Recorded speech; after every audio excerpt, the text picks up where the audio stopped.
Hi, good morning, everyone. It's Sunday morning, April 9th. It's about 5:15 a.m. here in Chicago, so it's early. I just wanted to talk briefly about the fights last night and the little events surrounding the fights. I mainly watched the three main fights of the Shakur card. I saw Keyshawn's fight, I saw Big Baby Anderson's fight, and I saw Shakur's fight. I still got to catch the Bam Rodriguez fight. I saw the highlights and heard about Fundora. Man, sorry, Fundora. Man, that was tough, man. He was beating Mendoza's ass, and then Mendoza fucked him up at the end. He did something nobody expected to happen in that fight, and he stopped Fundora. Fundora is still a great fighter, and I'm sure anyone who has to fight him at 154, they're in for the fight of their lives, because he's really good. A lot of people are happy Fundora got stopped. Well, I don't want to say a lot of people, but I've heard quite a few people say that they're happy he got stopped. They're calling him a weight bully, mainly because of his height. He's 6 feet, 7 inches tall. I don't really get into the weight bully thing. I've decided that I'm going to be one of those people. If you can make weight, you can make weight. But if there were such a thing as a weight bully, you're 6 feet 7 inches tall. Yeah, you might qualify. But he's making weight and he's a damn good fighter. But he definitely got stopped last night by Mendoza. Nobody saw that coming, and that stoppage was not sexy. I mean, Fundora landed one on his ass. Look at the highlight if you get a chance. So tough luck, Fundora, but he's still a force to be reckoned with, man. So that's Fundora, but let's get to Shakur's card. Keyshawn did a great job. He got a stoppage. He called out Frank Martin. Did I say Shakur? Keyshawn did a great job, got the stoppage, called out Frank Martin. Keyshawn has been calling out Frank Martin. He called him out on social media. Now he called him out after his fight. Despite what we think, is he ready? Is he not ready? Keyshawn wants a piece of Frank Martin. I think that's a great job, a great fight for both of them. Even if Keyshawn isn't quote unquote ready in our eyes, that would be a great victory, a huge victory for Frank Martin, and vice versa if Keyshawn were to win.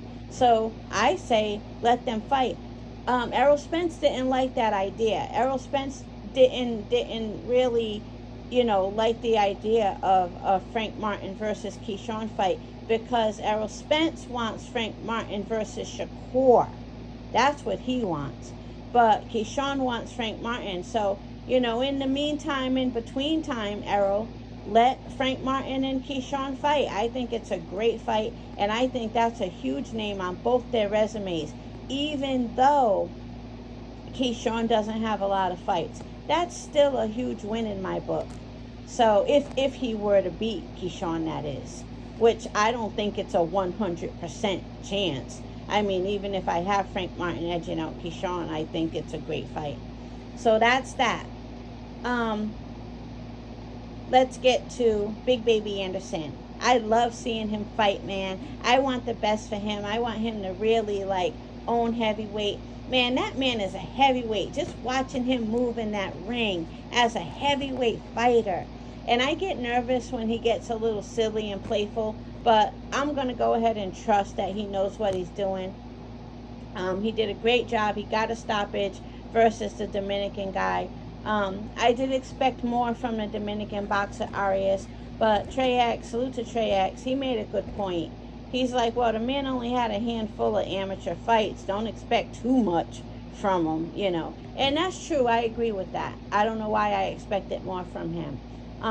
I don't like the way he kind of let his guard down, and I don't know, he did something weird towards the end. That was whack.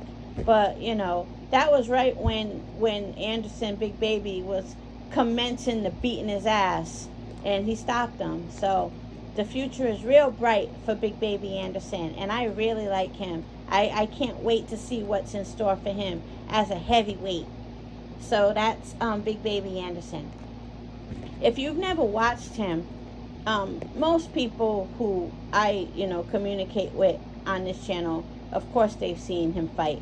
But if you're listening and you never watched Big Baby Anderson, move around in that ring. That man's a heavyweight. Just watch it. He's amazing.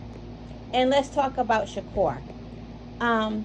First off, I want to say, just last week, I was telling somebody in the chat, I was asking them their opinion on who wins, Shakur versus Frank Martin, because I really like Frank Martin, man. He is like, I just love his defense. I love everything about Frank Martin. And I was asking people, you know, who they had, Shakur versus Frank Martin. And I had picked Frank Martin to beat Shakur.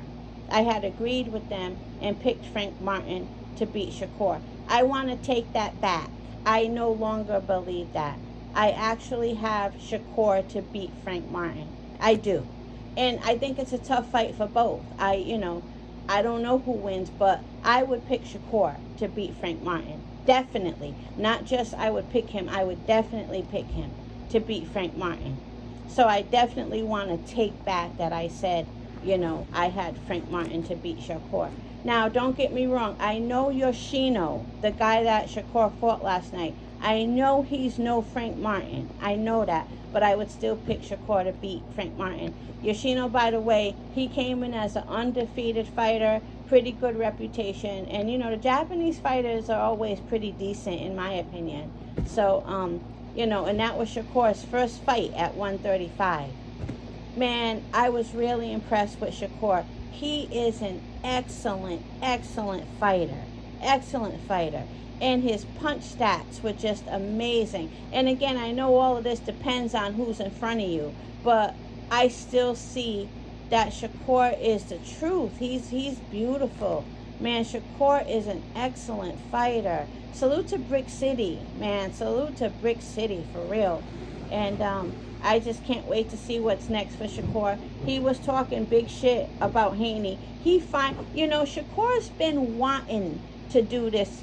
Shakur has had a chip on his shoulder versus Haney for a minute now, and maybe rightfully so. He's letting it all out now. He's saying he'll beat his ass and everything else. Maybe, maybe not. Let's see the fight. That would be great. Oh, let me also say this really quick. Let's say Lomer were to beat Haney. Let's just say, I have Haney winning, but let's say Lomer were to beat Haney and become undisputed. I can't remember who it was who told me, no, Bob Arum would definitely make a Shakur Lomer fight because they're both top ranked. It's big money. It would bring a lot of attention, a lot of viewers. And I actually agreed. I was like, yeah, you're right. I take that back too. If Lomer were to beat Haney, Bob Arum would not let the Lomer Shakur fight happen. I don't think so. I don't care that they're all top ranked. I don't care. Bob Arum would not let that fight happen. I'm going back to my original position because look how long they've been waiting for this for Lomer. If Lomer were to become undisputed, all hell is going to break loose in boxing because they've wanted this for a long time. They hyped him up when he did not deserve it. That's just my opinion. They hyped him up when he far from deserved it. Yeah, he's an excellent fighter. He is. But the way they hyped him up and tried to say he had no losses, they had ESPN lying for him. Bob Arum thinks he's the best thing since sliced bread. They were comparing him to the greatest boxers of all time. It was absolutely ridiculous. Absolutely ridiculous the way they hyped up Loma, despite him being a pretty good boxer in his own right. But they didn't want him to just be in his lane, the lane that he earned. They wanted him to be the end-all, be-all. So if he were to defeat Haney and be undisputed, I don't care who's top rank and who's not. Bob Arum would not let him fight Shakur. That's my opinion. Tell me what you think in the comment section. But I do have Haney to beat Loma. But I think Haney's going to have a real fight on his hands. I think so. But Haney's the man to handle it. And so Shakur wants Haney. Shakur thinks that, he'll beat Haney's ass. Let's see it. Errol Spence wants Frank Martin versus Shakur. That's another great fight I'd love to see. And again, I changed my pick. I picked Shakur to beat Frank Martin. And again, not because he fought Yoshino. I know Yoshino looks to me like he's not as good as Frank Martin. But it's just other things that I just see in Shakur. Frank Martin's not beating him. That's my opinion. And I love Frank Martin, man. I love watching him fight. He's awesome. He's fantastic. That Dominican cat he fought, Rivera, the one that popped dirty and blamed everybody else, got an attitude with Errol Spence. He's a damn good fighter. And Frank Martin beat his ass with PEDs in his system. Whether he knew about it, was bamboozled, whatever he said, they were in his system. And Frank Martin still beat his ass. And that was a very good, that is, not was, a very good Dominican fighter. I think he's Dominican. Pardon me if he's not. Michelle Rivera. I got Shakur beating Frank Martin. Again, salute to Shakur. He's excellent. Salute to Brick City.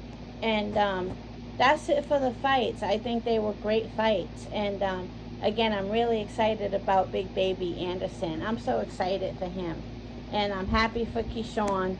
Errol Spence, go ahead and let him fight Frank Martin. We'll see who's ready and who's not ready. And then let's hope we get Devin Haney versus Shakur Stevenson. And Shakur wants that fight because Haney is the man to beat. He's undisputed. So let's hope Haney can hold on to that undisputed title versus Lomachenko. Oh, one more thing I want to say before I go. Teddy Atlas, he's a jerk. He tweeted out, as usual, Shakur was unexciting but effective. And that doesn't sound like a huge insult. That doesn't sound very damaging. But to me it is. Because I think casual numbers in boxing are huge and they matter. Like casual lives matter. I do think so. And if you're a casual and you check out that tweet, you might lose interest in watching the highlights, watching the fight. That fight was not boring or unexciting, as Teddy Atlas lied and tweeted out. That was a very interesting fight to watch. That was a very good fight to watch. You have a guy who, has a great reputation, who just moved up to a new division, fighting an undefeated Japanese fighter, and, they go at it, and you get to see the levels to boxing. You got to see everything in that fight. That was an exciting fight. So for him to lie and say it was unexciting, but he was effective, he knows he has to say the truth about Shakur, that he's very accurate, he's effective, he's a great ring IQ. He has to say that, but he still wanted to shit on Shakur because he's messing with Shakur's money, basically. He doesn't want Shakur to be a possible pay-per-view fighter. He doesn't want him to be the name in boxing. He doesn't want him to be the big man. He doesn't want people to really recognize how great Shakur is. He's fucking with Shakur's legacy. In my opinion, it was a very nasty, calculated tweet. That's just me. He's basically telling casuals, because he can't talk to us real boxing fans like that. So he's basically telling casuals, y'all didn't miss nothing. Go on about your business. Go do something else with your time. Y'all didn't miss nothing. I mean, think about it. That's what he tweeted out. Shakur was unexciting but effective. What casual's gonna go run and watch that fight after hearing what Teddy Atlas has to say? So it was a very calculated, damaging tweet, in my opinion. I think he's a fucking asshole. I really do. Because there was nothing unexciting about that fight.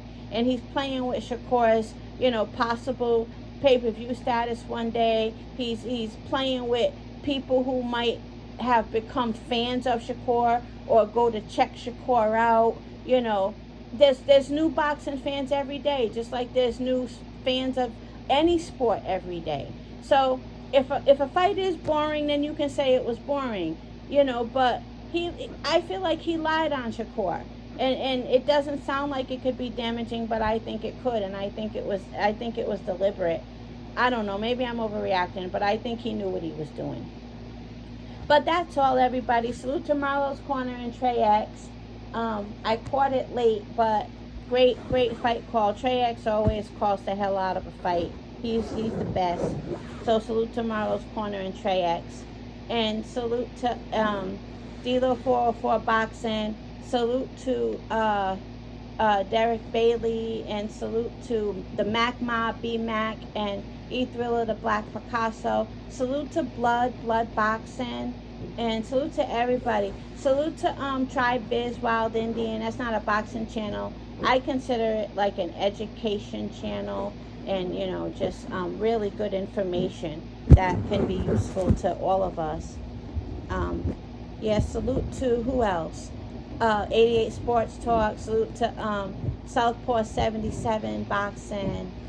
And salute to Southern Tea, and salute to 903. That's all. Have a good day, everyone. Have a good night. Salute to Scrapbook Boxing. Salute to 503 Lion.